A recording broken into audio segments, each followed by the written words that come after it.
Among the great classics of radio drama, none is more memorable than Three Skeleton Key, although few who have heard it would remember it by that title. To them, it is simply that story about the rats. And that it is, an unforgettable experience in horror. We repeat it now because we can't help ourselves. We like to scare as well as you like to be scared. Listen then as Vincent Price stars in Three Skeleton Key. And now, Three Skeleton Key, starring Vincent Price. A tale well calculated to keep you in suspense.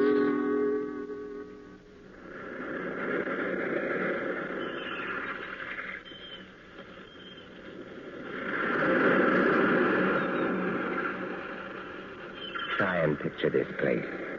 A gray tapering cylinder welded by iron rods and concrete to the key itself. A bare black rock 150 feet long, maybe 40 wide. That's at low tide. At high tide, just the light rising 110 feet straight up out of the ocean. And all about it, the churning water, gray-green, scum-dappled, warm as soup, and swarming with gigantic bat-like devilfish, great violet schools of Portuguese man-o'-war, and, yes, sharks, the big ones, 15-footers. And as if this wasn't enough, there was a hot, dank, rotten-smelling wind that came at us day and night off the jungle swamps of the mainland. A wind that smelled like death. Set in the base of the light is a watertight bronze door. And in you go, and up, round and round. Over the light storeroom is the food storeroom, and over the food storeroom is the bunk room where the three of us slept. And over the bunk room is the living and cooking room, and over the living and cooking room is the light.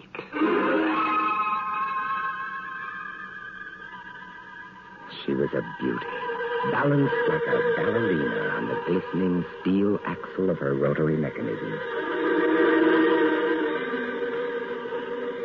My companions in the light were an odd and opposite pair. Big Louie, the head man who hardly ever talked, and Auguste, who never stopped.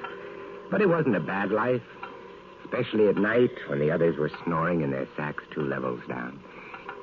Usually there was nothing to see across the starlit water, for most ships knew better than to come close to Three Skeleton Key. But one night, gazing out across the phosphorescent combers, I noticed something show for a second in the revolving light. Something far off. A 3-master. A big one. About half a mile off and coming down out of the north-northwest, coming straight for us. I went over to the gallery door and yelled, "Louie! Louie! What is it? Ship headed for the light!" Right out. I had the glasses out now. I couldn't read her name, but I could see her quite plainly. All sails set, the foam creaming away under her bow, her beautiful lines. But why didn't she turn? Every time our light turned, it hit her with the glare of day. The ship? Where? Northwest. The light will touch her in a moment. Can't they see? Look at her. She just keeps coming on. Oh, the squareheads. What is it? What is it? Watch northwest, August. Huh? Ah, I know what it is. The Dutchman. The Flying Dutchman. She is derelict. That's it. Derelict? Abandoned. Crew left her for some reason or other, but instead of sinking, she's gone on, running before every wind. She'll not run long. Not with these reefs to break her up. Beautiful ship. Now, why would men leave a beautiful ship like that? Impossible. Absolutely impossible. What? Here, take my glasses. They're stronger than yours. All right. What is it you're... Rose in my throat. The decks were swarming with a dark brown carpet that looked like a gigantic fungus, but undulating. And on the masts and yards were hundreds, no, thousands, no, I don't know, an inestimable number of tremendous rats.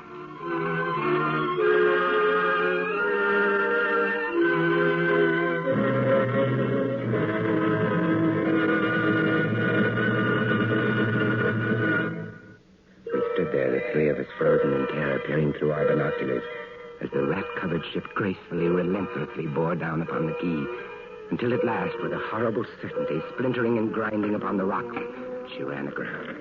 Look, the rats on the water. like a carpet. They're swimming. Well, sure, they're swimming. Those are ship's rats. But they're swimming for the rocks. The door below. It's open. Come on! And down we went, racing down the stone stairs, taking them 3 and 4 at a time. Scared? You bet we were scared. Suppose you get the windows. Maybe they can climb. We don't know. All right, Chief, but hurry, hurry. You see them? No. Yes, I do. We're up at the other end of the rock. Look at them. Me. And they smell us. Here they come. Close the door. I can't. It's stuck off here. Let me. Oh, move, you. Move. Made it. Oh, that was close. One got in. What? Look, there. Get it. What did he do? Kick him. No. Brute. He was as big as a tomcat, bigger.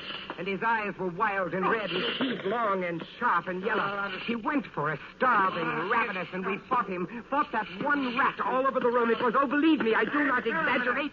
It was like fighting a panther. Like that? I got him. Got him. We ran up the winding staircase. We passed the tiny windows of the various levels, and every one was covered with a thick, wriggling, screaming curtain of brown fur. The air of the gallery was thick and fetid with the stink of them. The light was dim, brown, filtered through the crawling mass that swarmed over the glass all about us. We could not see the sky, nothing but them. Their red eyes, their claws, their wriggling, hairy snouts, and their teeth. What can we do? What can we do, Chief? Take it easy, Auguste. Take it easy. Oh, I can't. I just can't. It won't do any good. Won't do any good to stand here and shake. Go away. Go away. Do you hear me? Go away. They won't go away. Not until the... Oh, finish it, Chief. Not until what? Not until they've been fed.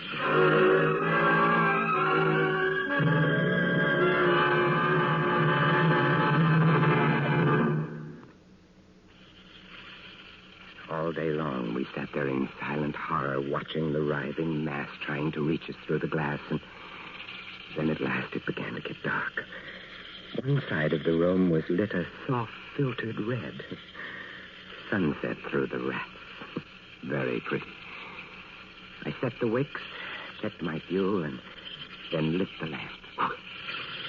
It caught them, lit them in their gigantic, wriggling web of pale, hairless bellies, twitching red tails, bright eyes. And then I started the rotary motor.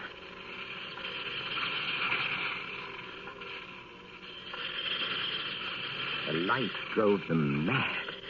As she swung slowly and smoothly about, she blinded them in the fierce, stabbing bar of light, moving continually about, ever turning, ever touching, ever moving around and around, and they twitching and shuddering, eyes flaming when they were struck by the light, blinking and twinkling like the stars of hell.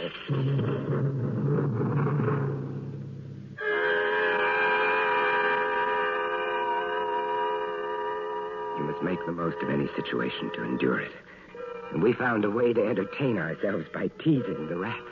Sounds crazy, horrible? It was fun.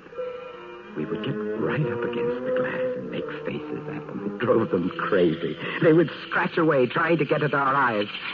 Louis was even cuter about it. He'd pull a piece of bread out of his pocket and press it against the glass. The rats would scramble into a solid ball, biting each other, clustering like grapes. From time to time, a whole knot of them would slip and fall the 110 feet to the surf below. Look at the sharks. They're eating them. The sharks are our friends. Oh, here, I'll get another bunch together. Here, little beauties. Yeah, that's it. Pile up. Kill each other. Yeah, there they go. Auguste joined in, too. Very ingenious, Auguste. He learned that if he spread-eagled himself against the glass, they'd bunch and bundle against his figure. Then he'd leap back. Look, my portrait in rat.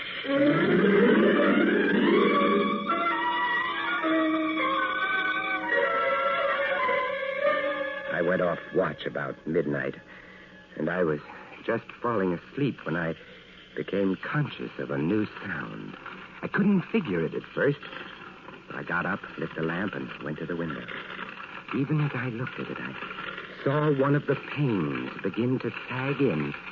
They were eating the wood away. Louis, come quick. They found a way in. I held the glass with my hand. And now they were all going crazy, and assured of the success of this maneuver, they were nibbling away at the frame.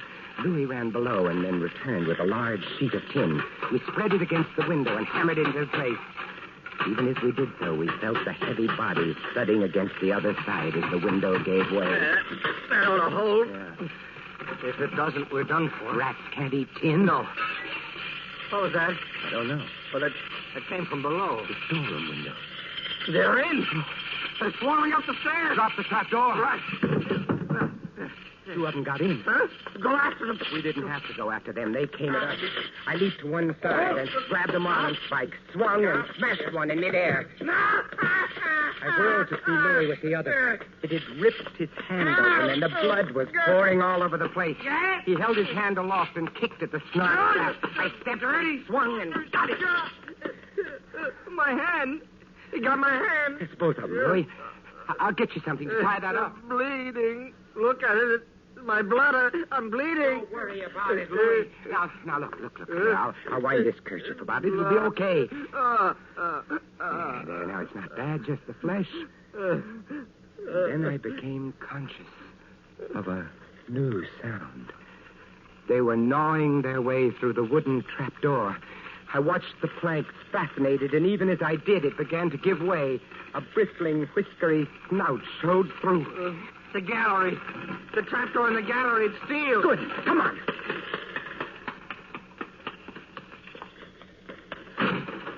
We made it. We lay across the trap, exhausted, while below us the rats took over the entire tower. I could hear them howling and fighting over our food supply, our water, our leather, and all about us the others screamed and glared in at us, swaying in a tangled mass, hypnotized by the ever-turning light.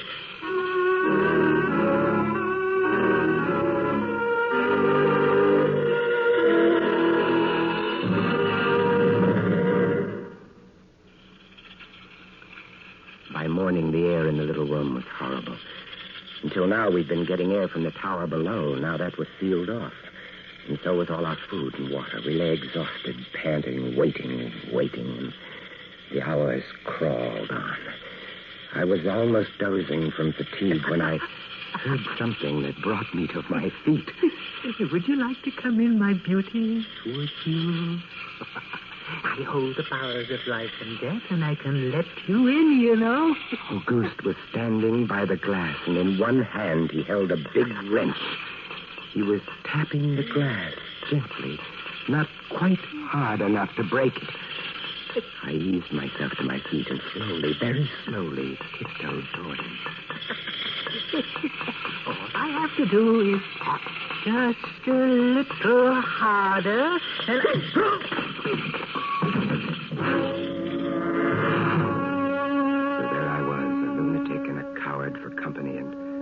all about watching our little drama, the rats.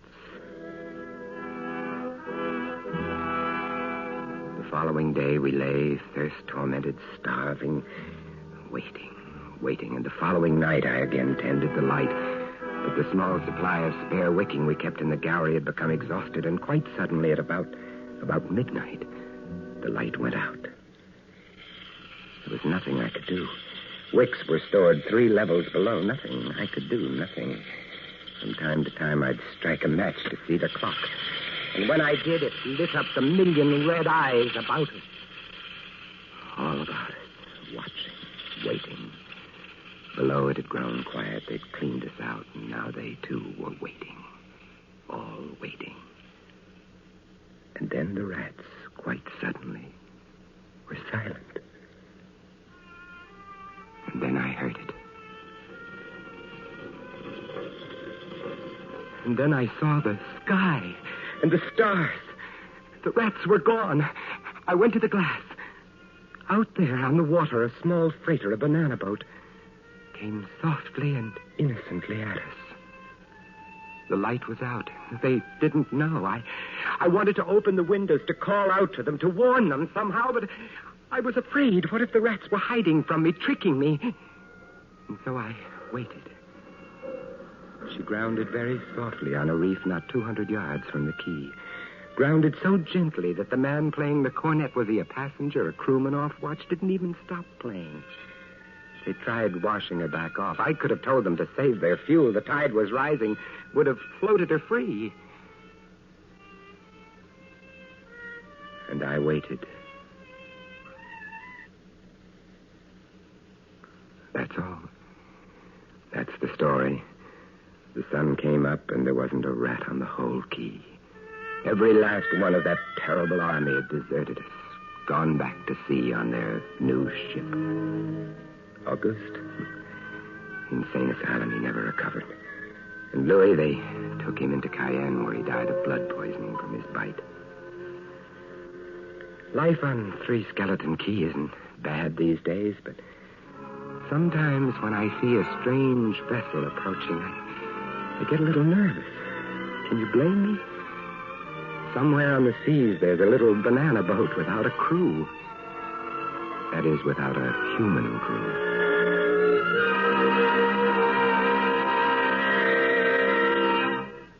Suspense, in which Vincent Price starred in William N. Robeson's production of Three Skeleton Key, written by George Tudus and adapted for suspense by James Poe. Listen again next week when we return with another tale well calculated to keep you in suspense.